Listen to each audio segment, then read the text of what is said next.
আজকে মূলত আমাদের ছিল হাসপাতাল ব্যবস্থাপনা কমিটির সভা। এই সভায় আমরা এই হাসপাতালের ব্যবস্থাপনা নিয়ে বিস্তারিত আলোচনা করেছি। এখানকার হাসপাতালের কিছু কিছু সমস্যা আছে, কিছু কিছু যন্ত্রপাতির ঘাটতি আছে।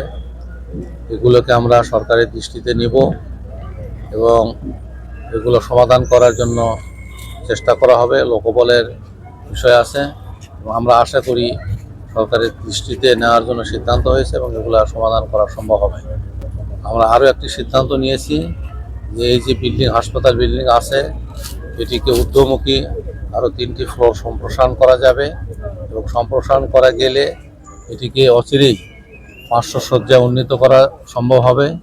কারণ এটি 250 বেডের হাসপাতাল হলেও 600-700 রোগী এখানে ভর্তি থাকে এবং 500 বেডে উন্নীত করা গেলে এখানে রোগের সেবার মান আরও বাড়বে এবং চিকিৎসকের সংখ্যাও বাড়বে।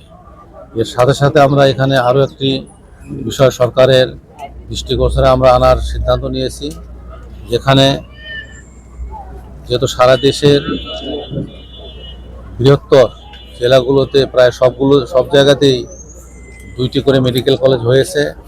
আমরা বৃহত্তর বগুড়া জেলার বাসিন্দা। বগুড়া জেলায় 1টি মেডিকেল কলেজ আছে এবং সেই হিসাবে জয়পুরহাটেও একটি মেডিকেল কলেজ করা সম্ভব এবং জয়পুরহাট এখানকার আশপাশের অনেকগুলো উপজেলা থেকে নওগাঁ, দিনাজপুর এবং বগুড়ারও কিছু কিছু জায়গা থেকে এখানে রোগীরা আসেন। এখানে ম্যাটস একটি প্রতিষ্ঠান আছে যেটি চালু হয় নাই। সেখানে যে ইনফ্রাস্ট্রাকচার, যে সুযোগ সুবিধা আছে ওই সুযোগ সুবিধাগুলো ব্যবহার করেই একটি মেডিকেল কলেজ প্রতিষ্ঠা করা সম্ভব। তো এই জন্য আমরা আজকে সিদ্ধান্ত নিয়েছি যে সরকারের কাছে আমরা মেডিকেল কলেজ প্রতিষ্ঠা এবং এই হাসপাতালকে 500 শয্যায় উন্নীত করার জন্য আমরা সরকারের কাছে অনুরোধ জানাবো এবং স্বাস্থ্য ব্যবস্থা সকলের স্বাস্থ্য ব্যবস্থার জন্য সরকারের পরিকল্পনা আছে।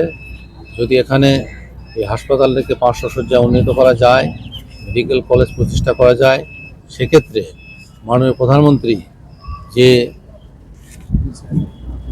পরিকল্পনা নিয়েছেন সকলের স্বাস্থ্যসেবা নিশ্চিত করার জন্য, সেটিও সাকসেসফুল করা সম্ভব হবে।